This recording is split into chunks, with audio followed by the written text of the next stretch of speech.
Hello বন্ধুরা, কেমন আছেন সবাই? আশা করব সবাই ভালো আছেন। চলে এসেছি আর একটা মিনি ব্লগ নিয়ে। আজকে জামাই ষষ্ঠীর ঠিক আগের দিন ভিডিওটা শুরু করছি আমি দুপুরবেলা থেকে। আমরা গেছিলাম একটু শপিং করতে। বাবা টাকা দিয়ে দিয়েছিল, বললো সবাই সবার পছন্দ মতো জিনিস কিনে নিতে। তাই আমি, সুমিত আর আমার পুচকেটাকে নিয়ে আর আমার দাদার সাথে আমরা সবাই মিলে আমাদের বাড়ির পাশে জুডিও খুলেছি, যেহেতু সেখানে সবাই চলে গেলাম। গিয়ে সেখান থেকে সবাই সবার পছন্দ অনুযায়ী জিনিস নিয়ে নিলাম। আমি শর্ট ভিডিওতে দিয়েও দিয়েছি, শর্টসে। আর তাও জামাই ষষ্ঠী বলে কথা, একটা তো ভিডিও ব্লগ করতেই হয়, তাই না? সুমিতার কালকে অফিস আছে সকালে, তাই টাইম হবে না। এই কুর্তিটা আমি নিয়েছি, আর সুমিতা একটা টি শার্ট পছন্দ করেছে, আর আমার ছেলের জন্য একটা জামা। আমার মা 2021-এ এক্সপায়ার হয়ে করেছেন, তাই সেইভাবে জামাই ষষ্ঠী তো আর হয় না। বিগত 2 বছর জামাই ষষ্ঠী হয়ওনি। মন খারাপ, একটু আপস অ্যান্ড ডাউন, সবার মাথায় একটা কেমন লাগা ছিল। তো যাই হোক, বাবা বললো, দেখ আমি যতদিন আছি ততদিন জামাই ষষ্ঠী অনুষ্ঠানটা পালন করব, একটা গেট টুগেদারের মতো, আর কিছুই না। আজকে জামাই ষষ্ঠীর সকালবেলা এই যে আমার বাড়ির পাশের কাঁঠাল গাছটাতে কত কাঁঠাল হয়েছে দেখুন। যাই হোক, সকাল থেকে ছোটোখাটো ঘরের কাজ করে সুমিত অফিসে বেরিয়ে গেছে। সুমিতকে অফিসে রেডি করে দিয়েছি। দিন আমি খুলে ফেলেছি আলমারি, যে কোন শাড়িটা পরে যাব। যা সাংঘাতিক গরম, বৃষ্টি হওয়ার নামই নেই। বলছে যে বৃষ্টি হবে, এই 12 তারিখে হবে, এই 13 তারিখে হবে। যাই না আদৌ কবে হবে, দেখে তো মনে হচ্ছে না বৃষ্টি হবে বলে। যাই হোক, আমি শাড়ি একটা নিয়ে নিলাম, আর আমি একটা এমনি কুর্তি পরে নিয়েছি। সকাল থেকে শাড়ি টাড়ি পরে খুব কষ্ট হবে।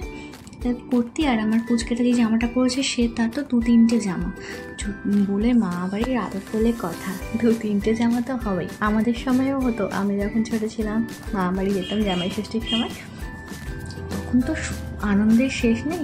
আর মা বাড়ি থেকে আসবো না, তখন একটা জামা গিফট হতো, মা বাড়িতে গেলে একটা জামা গিফট হতো। তো আমার ছেলের ক্ষেত্রেও ব্যতিক্রম কিছুই না, সেম তার ক্ষেত্রেও চলছে। যাই হোক, বাড়ি পৌঁছে ছোটোখাটো টুকিটাকি কাজ করে রান্নাবান্না অলমোস্ট ডান। আমার দাদা দুর্দান্ত রান্না করে, বলে না যে বড় বড় শেফরা সব ছেলেরাই হয়। আমি বলতে পারি যে হ্যাঁ, আমার থেকে অনেক বেটার রান্না আমার দাদা করতে পারে।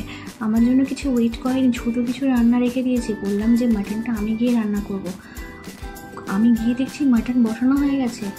ভাবুন তো। যাই হোক, খুব ভালো রান্না করে। এই ভিডিওতে ওর কথাটা না বললে ভীষণই খারাপ হবে। আমি শুধু চাটনি, ডাল এইগুলো করেছি, অলমোস্ট ও রান্না করে রেখেছিল। তাই ওর কি অবস্থা দেখুন রান্না করে। ও ভীষণ ভালোবাসে রান্না করতে, এবং ভীষণ এক্সপেরিমেন্ট করতেও ভালোবাসে। বিভিন্ন রকমের রান্না যখন দেখে, সেটাও করতে ভীষণ ভালোবাসে। তো যাই হোক, সেইভাবেই ও সুমিতের জন্য করলো রান্না। বেশি কিছু ছিল না, বলেছিলাম প্রচণ্ড গরম, বেশি কিচ্ছু করবি না। আর মাটন হচ্ছে বলে তো আরোই কিছু না, কারণ এমনিতেই এই গরমে রেড মিট খাওয়াটা ভীষণই খারাপ সবার ক্ষেত্রেই। সেই জন্য যত কম আইটেম হয়।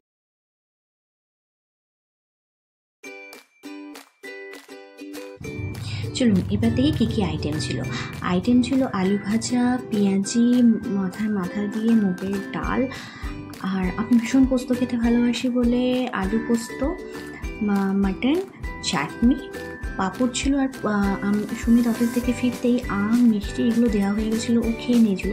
তাই ও খাওয়ার সময় কিছু খেতে চাইলো না, আর সেই প্লেটটা আমার ভিডিও করে নেই।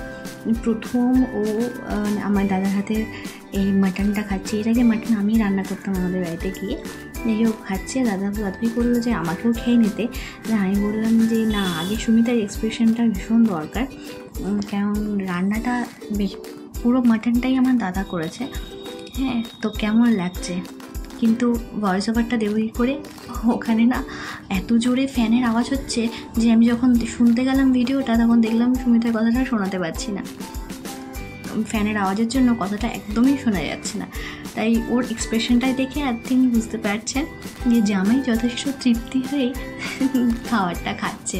এখানে আমার পুচকেটাকে ধরে রেখেছে তার মামাই, না হলে সে তার বাবাকে খেতে দিচ্ছিল না, খুব দুষ্ট তো, সেই জন্যেই। যাই হোক, আমি ওর সাথে আমিও খেয়ে নিলাম। তখন রাত 10:30 বেজে গেছে। তারপর আমরা বাড়ি চলে আসবো। খাওয়া দাওয়া কমপ্লিট হলো, বললো সুন্দর করে আমাকে ছবি টবি তুলে দাও। আমরা খেয়ে দিয়ে নিলাম, আমিও খেতে বসে গেছিলাম ওর সাথে সাথে। তারপরে সুমিত উঠে ছেলেকে ধরেছিল, তারপর আমার দাদাভাই খেতে বসেছিল। বাবা আগেই খেয়ে নিয়েছিল, বাবা যেহেতু একটু অসুস্থ, বাবা একটু তাড়াতাড়ি খেয়ে নেয়, ওষুধ খাওয়ার থাকে, সেই জন্য। আমি আর দাদাভাই খাওয়া শেষ করতে লাস্ট কোল্ড ড্রিঙ্কস খেয়ে আমরা বাড়ির জন্য রওনা দেব। কিন্তু তার আগে বলি, দিনটা বেশ ঠিকঠাকই কাটলো, একটা অন্যরকম ভালো লাগা। মাঝে যেমন মা ছিল না বলে আমি একদমই এই দিনটাকে অ্যাভয়েড করে যেতাম। যতই বাবা টাকা দিয়ে চলে যেত, জিনিসও কিনতাম না, কিছুই না, টাকাটা রেখে দিতাম। সুমি তো রাজি ছিল না, বলেছিল মা নিয়ে যখন থাকে কিছু করতে হবে না। কিন্তু এবছর বাবা বললো যে না, একটা সবাই মিলে খাওয়া দাওয়া করো আমাদের বাড়িতে, নাহলে বাবারও বাড়িটা খালি খালি লাগে। যাই হোক, এই করে দিনটা বেশ ভালোই কাটলো।